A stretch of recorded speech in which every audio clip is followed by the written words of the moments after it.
بسم الله الرحمن الرحيم الحمد لله رب العالمين والصلاة والسلام على سيد المرسلين أما بعد فقد قال عز وجل بعد أعوذ بالله من الشيطان الرجيم بسم الله الرحمن الرحيم والنازعات غرقا والناشطات نشطا والسابحات سبحا فالسابقات سبقا فالمدبرات أمرا صدق الله العظيم. Following on from last week, so last week we finished Surah Naba, and this is the second surah in Juz Amma. So Allah subhanahu wa ta'ala here discusses very, very similar theme. So as we can see, the way this is related to Surah Naba is that in Surah Naba, the main theme, the main discussion was about resurrection, about will Allah subhanahu wa ta'ala after death, will He bring everybody back to life, isn't it? So that was the main discussion in Surah Naba. So now here, this discussion is very similar. So Allah subhanahu wa ta'ala, He talks about how He will bring everybody back to life after death. This is one of the discussions. Also, Surah Naba started An-Naaziaat, and that was a depiction of the people of Makkah when the Prophet ﷺ would tell them that they're going to come back to life. They would make a mockery out of it. And this is also depicted here. The way it starts off, Surah Naba, is by the people of Makkah making a mockery, and they deny the Ba'athah. And this surah starts off in the same way. It also ends in the same way. The Surah Naba last week, it ended by a description of the day of Qiyamah and the description of the people of Jannah and the people of Jahannam. And this surah ends in a very similar way as well. It talks about the day of Qiyamah. So these are the few similarities we find. Again, we split the surah into half. So as you can see in the table at the top, the Surah An-Naaziaat. So this is one of the most common names of this surah, Surah An-Naaziaat. It's also known as Surah Tamma, because the word Tamma comes in it and it doesn't come in any other part of the Quran. Some people also call it, Imam Bukhari for example, and in many books of Tafseer, we find that it's written as An-Naaziaat. So most of us know it as Surah An-Naaziaat, but also it's written as An-Naaziaat in many of the hadith books where it explains this. And these are the different names, and altogether there's 46 verses. And some say 45, but generally most people accept that is 46 verses of this surah. And splitting it into half, obviously it's got 2 rukus. So the first ruku we'll try and do, which is the first 26 verses.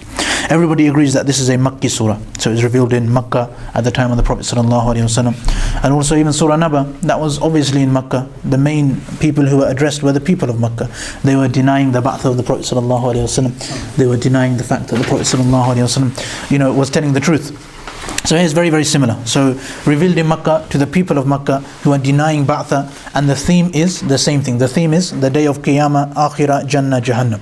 Very, very similar theme to last week. So now the Mufassiri mentioned different things, but to get started, it starts off with وَالنَّازِعَاتِ غَرْقًا. Now this is a very sentence in Arabic, which is a qasam. It's to take an oath. So Allah takes an oath on all 5 things. وَالنَّازِعَاتِ غَرْقًا وَالنَّاشِطَاتِ. And all of these things Allah is taking an oath on 5 things.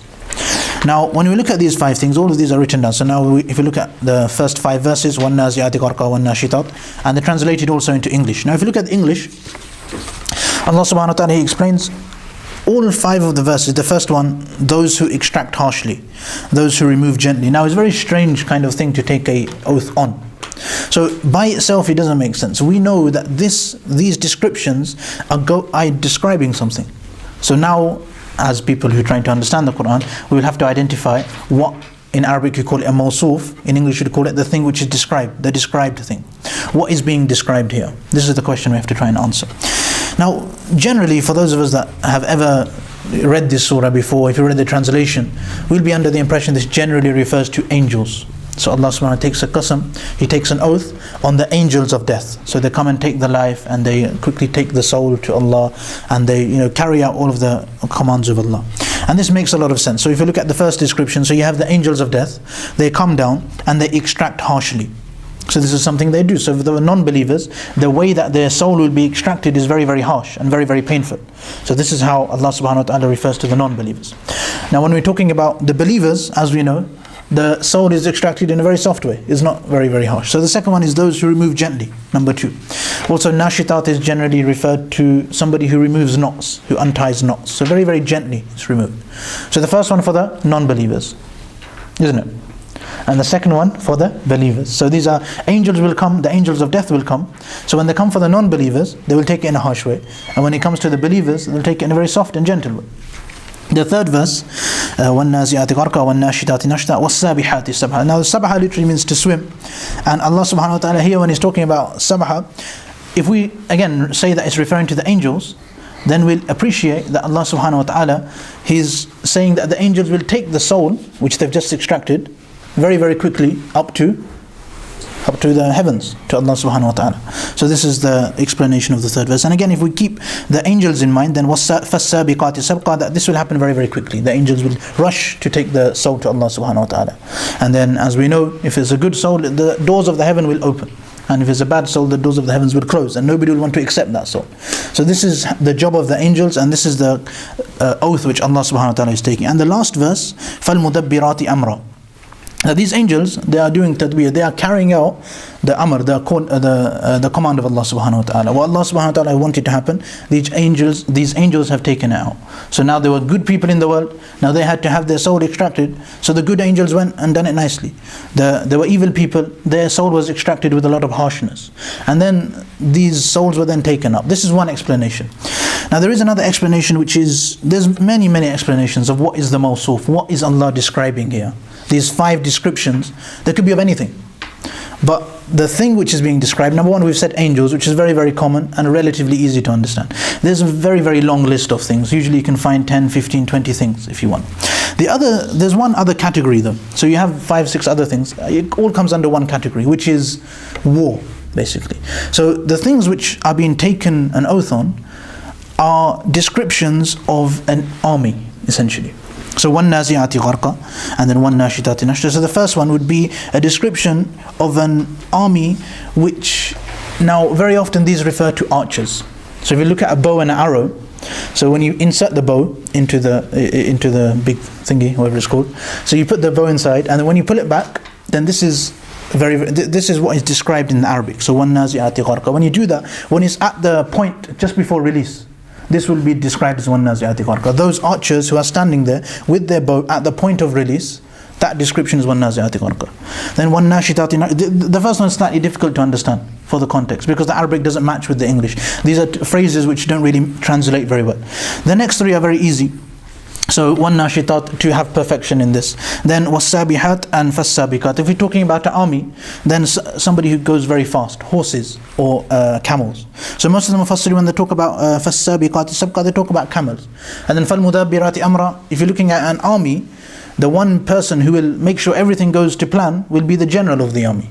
So all 5 things refer to different aspects of an army. Now this is a very strange thing. Maybe we'll be wondering, why is Allah taking qasam on these 2 things? Firstly, why does Allah take qasam on angels, on the angels of death?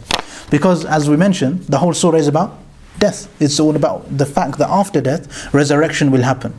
So if you deny that, Allah takes a qasam on this. Now, in the Quran we have different times when Allah takes qasam on different things.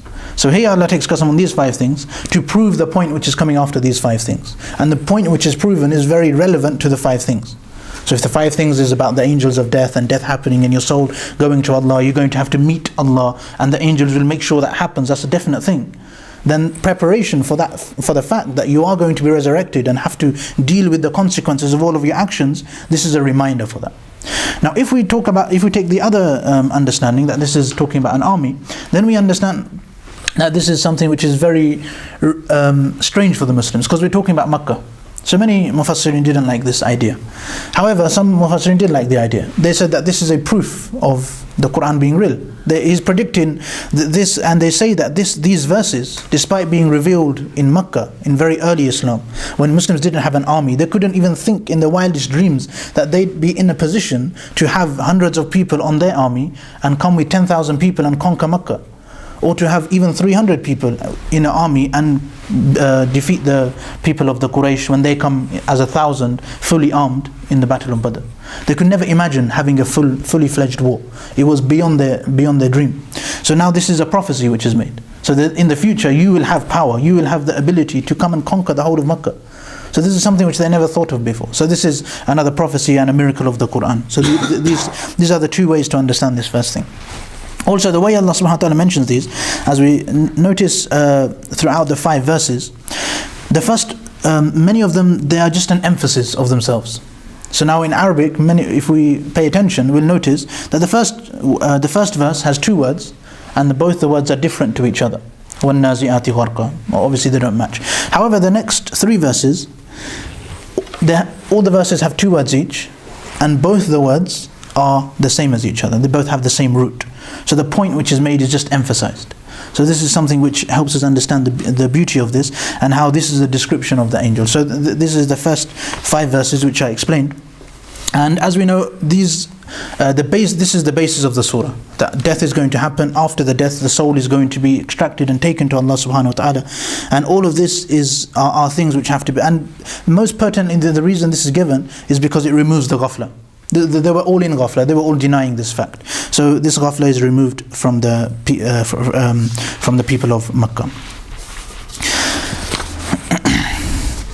So moving on to the second the second part. So that's the first part done, the qasam. All that's happened so far, Allah has taken an oath. Allah has said, I swear by these 5 things. And we've agreed that generally it's the angels. So Allah has taken an oath by the angels of death, who will extract in certain ways and then take the soul up to Allah. Then the second verse, if we look down the page, يَوْمَ تَرْجُفُ الرَّاجِفَةِ. So this is the second part of the surah. And here we straight away, the qasam was taken, the oath was taken on the angels of death, and now Allah starts talking about the day of Qiyamah. So the point of the qasam immediately comes to fruition. So Allah says, يَوْمَ تَرْجُفُ الرَّاجِفَةِ تَتْبَعُهَا الرَّادِفَةِ قُلُوبٌ يَوْمَئِذٍ وَاجِفَةٌ. These are 3 verses, and these are described, أَبْصَارُهَا خَاشِعَةٌ. These 4 verses are the reply to the original oath which Allah took. Allah made a point, now these 4 verses describe the scene of Qiyamah. يَوْمَ تَرْجُفُ الرَّاجِفَةِ تَتْبَعُهَا الرَّادِفَةِ. Now, as we also mentioned last week, this came, that for the Qiyamah to occur, the trumpet will be blown into. So the first one, the trumpet will be blown, and everybody will be destroyed. Everything will be destroyed. And then تَتْبَعُهَا الرَّادِفَةِ. This thing which follows will follow. So then the horn will be blown again. And when that's blown, everybody will be resurrected. The resurrection is proven here, that everybody will come back to life. Now there's a description, and this is something which is very pertinent for ourselves, as we're meant to remind ourselves of death and the day of Qiyamah and everything after death. Allah subhanahu wa ta'ala, He describes that after resurrection, everybody will be there. And qulubun, everybody's hearts will be, in English, one is fluttering, which is not as strong, but the other one is pounding. When you're just terrified of what's going to happen, you have no idea what result's going to happen. So the hearts will be pounding and fluttering. Fluttering is more kind of excitement, but just so worried. So everybody's hearts will be pounding and worried about what's going to happen after this. أَبْصَارُهَا خَاشِعَةٌ. And everybody's gazes will be fixed towards the floor. They will not have the audacity to try and look up towards Allah subhanahu wa ta'ala. They will be so embarrassed with the actions which they've done in their life. And these two come together. So أَبْصَارُهَا, this refers to the people whose hearts will be pounding. So the people's hearts will be pounding, and those very same people, they will not have the ability to look up. They will be looking down. They will be so embarrassed to face Allah subhanahu wa ta'ala. And this is how Allah subhanahu wa ta'ala, He explains it here. That these people, they will not have the ability to look up. And this is the first main thing which follows on from the oath which Allah subhanahu wa ta'ala He took. So Allah subhanahu wa ta'ala, He takes an oath, and now He explains what happens as a result of that oath. Now these things will happen. So now this is a reply to the first qasam. Then Allah subhanahu wa ta'ala, now we move on, that يَقُولُونَ أَإِنَّا لَمَرْدُودُونَ فِي الْحَافِرَةِ. There's a big emphasis made here. So in verse 10, so the people of Makkah, as this was a Makki surah revealed to the people of Makkah, Allah subhanahu wa ta'ala says that يَقُولُونَ, they will say إِنَّا لَمَرْدُودُونَ. And there's a lot of emphasis here. إِنَّا لَمَرْدُودُونَ. Lots of emphasis put on this fact. Their question is here mockery again. They're again mocking the fact that Ba'ath will take place. So Ba'ath has already been emphasized. The Prophet ﷺ is always doing tilawah of this. In Makkah, most of the Quran which is revealed was about emphasizing the fact that Ba'ath will happen, that you'll have to be accountable for your actions. However, they used to, whenever this used to happen, they would always mock the Prophet ﷺ, as we saw in the last surah and in the same surah and in this surah as well. So now while they're mocking him, they will ask him that Mardudun, will be returned, and back into our original state we'll have to come and face Allah subhanahu wa ta'ala. أَإِذَا كُنَّا إِذَامًا نَخْرَةً. Despite us being bones, and all that's left of us is decayed bones, and then for us to come back to life is very, very difficult to imagine, isn't it? So now this is why they'll ask this question, that we're going to be in our graves, we're going to be all decayed, there's going to be nothing left of us, Allah's really going to bring us back to life. So this is very similar to the question we had in Surah Naba, and a very, very similar way which Allah subhanahu wa ta'ala, He depicts the scene of these people asking this question. And then they say that if that was to happen, so now looking at verse 12, that they say that if this was to happen, if despite the fact we completely deny the fact that this is going to happen, even if it was to happen, in their mockery they will say that if it was to happen, that would be a terrible occurrence, that would be something so bad. And then following on from that, then Allah subhanahu wa ta'ala, He then describes the scene. So now we have three sections of this section. So first is the oath is replied to, the day of Qiyamah is established, Allah says it's going to happen.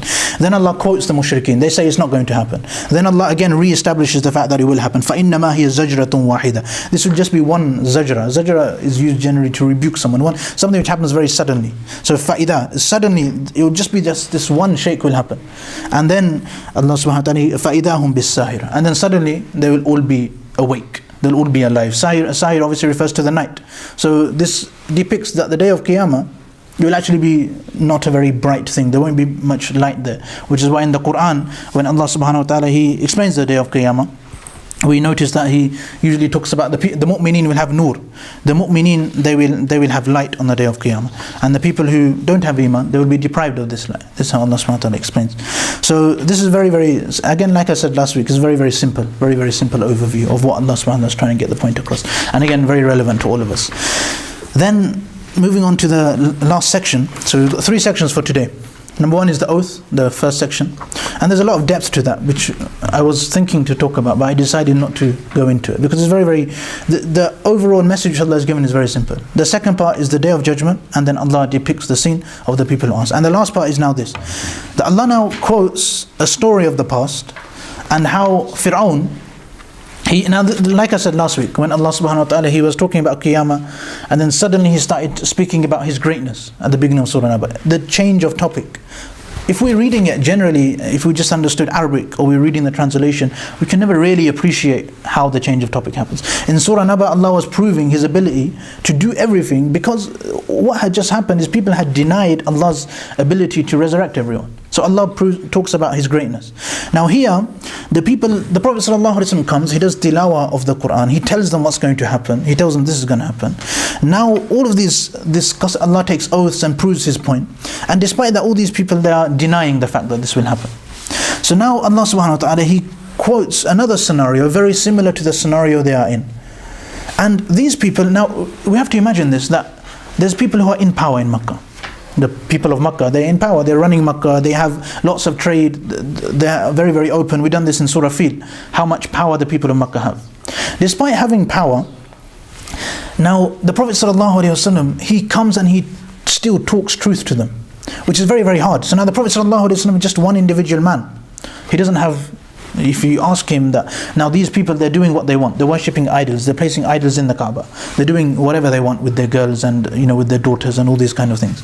Now the Prophet ﷺ comes and starts giving them lots of instructions, says do this, do this, do this, and if you don't do this, then I warn you of a very terrible punishment.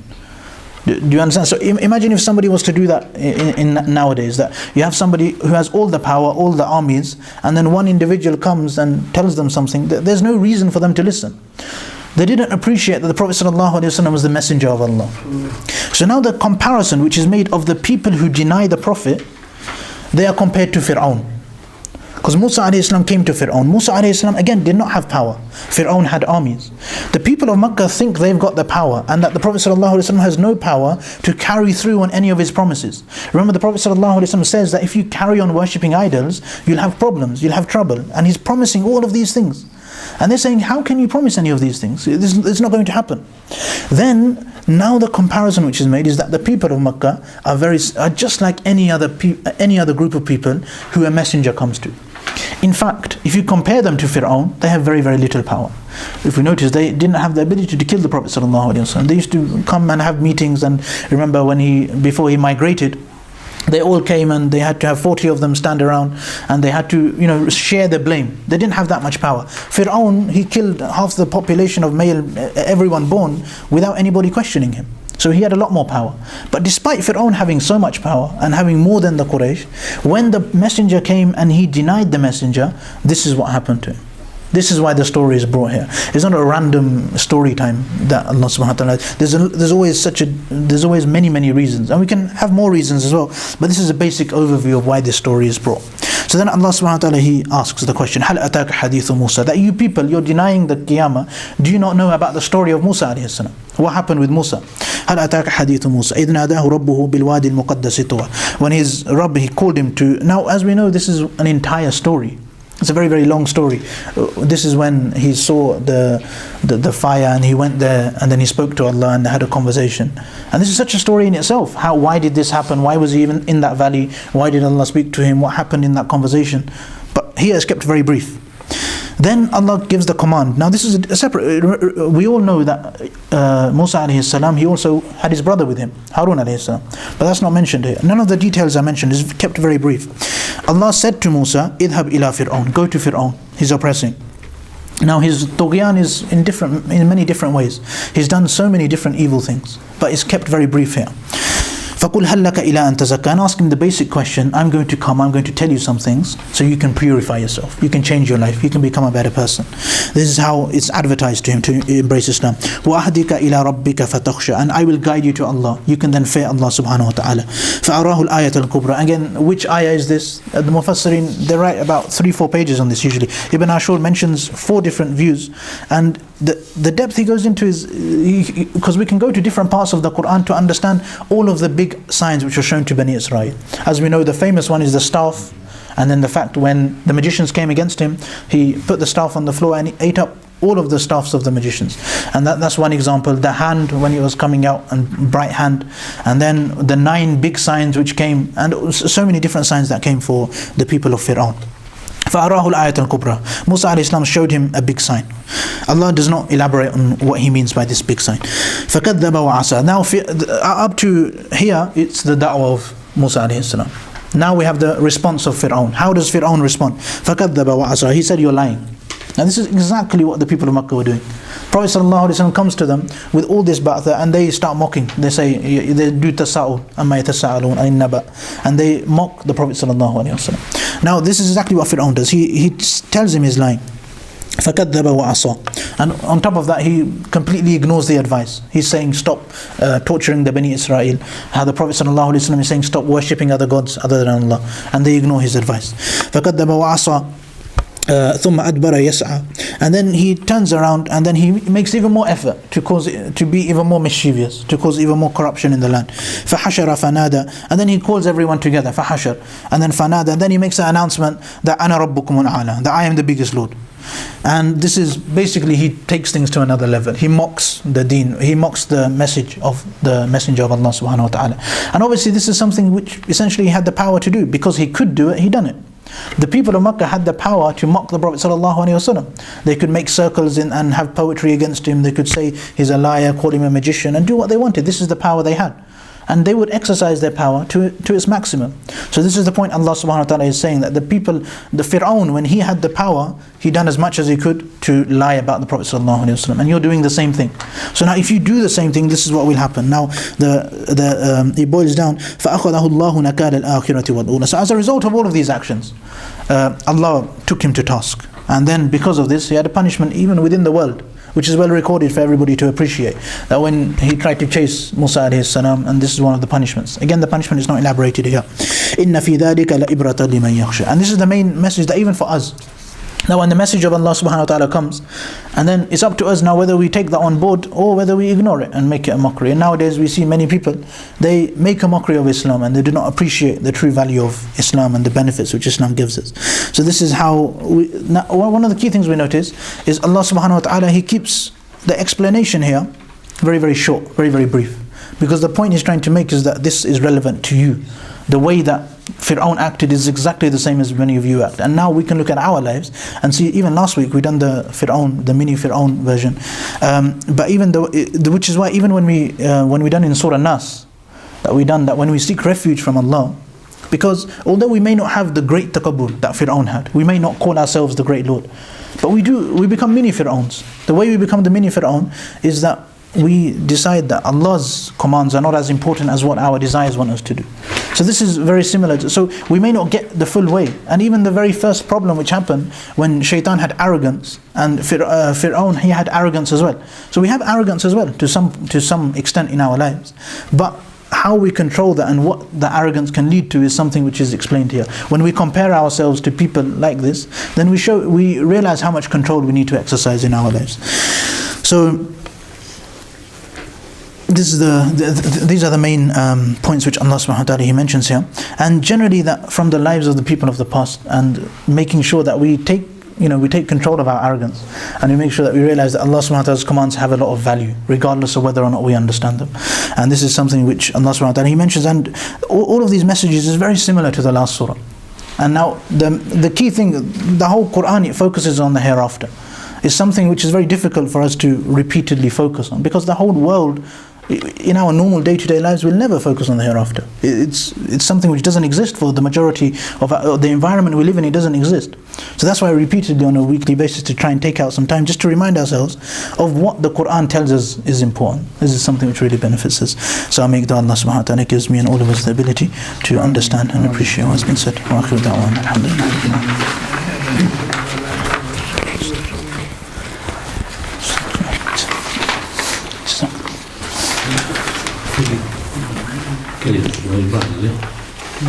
No, keep it.